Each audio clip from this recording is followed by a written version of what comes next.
আবু জেহেল সর্বপ্রথম যার দরজায় তার নাম হলো হযরত আবু বকর সিদ্দিক।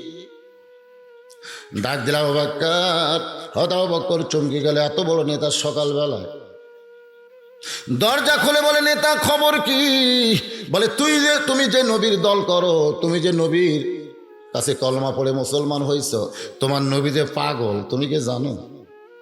হযরত আবু বকর চিৎকার দিয়ে বলে, আবু জেহেল, যেই কথা একবার বলেছো এই কথার দ্বিতীয়বার বলতে পারবা না।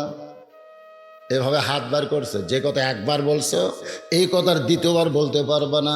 আবু জেহেল 3 ধাপ পেছনে গেছে, কারণ নরম মানুষ গরম হইছে। আবু বকর, এত নরম মানুষ তুমি এত গরম হইলা কেন? আবু বকর বলে, আবু জেহেল, আল্লাহর নবীর বিরুদ্ধে কথা শোনার পরে কেউ যদি নরম থাকে তাহলে বুঝে নিও সে মুনাফিক হয়ে গেছে। আজকে রাত্রিবেলায় নাকি তোমাদের নবী বাইতুল মুকাদ্দাসে গেছে, সেখান থেকে 2 রাকাত নামাজ পড়ানোর পরে 7 আসমান পাড়ি দিয়ে আল্লাহর আরশে গেছে। আল্লাহ নাকি নবীকে 5 ওয়াক্ত নামাজ দিছে, আবার জান্নাত জাহান্নাম দেখে বাইতুল মামুরে ইমামতি করে দুনিয়াতে আসে। সকালবেলা দেখা হয়ে এই গাঁজাখুরি গল্প আমার কাছে বলল। আবু বকর বলো, তোমার বিবৃতি কি? আবু বকর বলে, আবু জেহেল, এই কথা যদি আল্লাহর নবী বলে থাকে তাহলে এক বিন্দু মিথ্যা বলে নাই।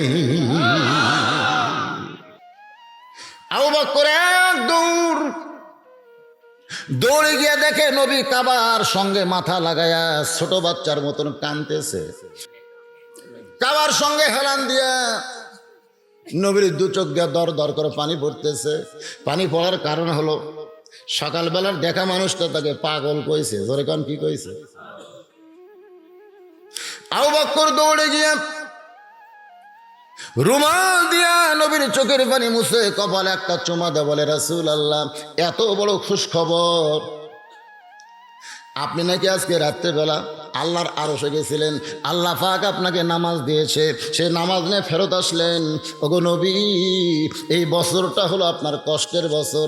এই বছর আপনার চাচা আবু তালেব মারা গেছে, এই বছর আপনার দরদের বিবি খাদিজা মারা গেল, এই বছরে তাইফের ময়দানে গিয়ে আপনি রক্তাক্ত হলেন। এত কষ্টের বছরে আল্লাহ পাক আপনাকে আরশে নিল, এত খুশির খবরের পরে আপনি কেন কাঁদতেছেন?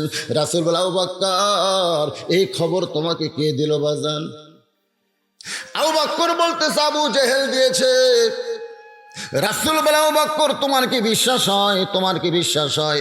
আবু বকর বলে, সাদ্দাকতা ইয়া রাসূলুল্লাহ, এক বিন্দু মিথ্যা নয়।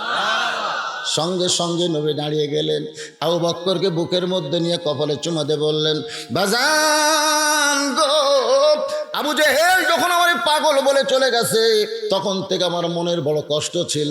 সাদ্দাকতা বলার সঙ্গে সঙ্গে সেই কষ্টটা আল্লাহ আমার দূর করে দিল। আল্লাহ বলে, হাবিব, আবু বকরের সাদ্দাকতা শুনে শুধু আপনার মনের কষ্ট দূর হয় নাই, আমি আল্লাহর আরশ আনন্দে লাফাই।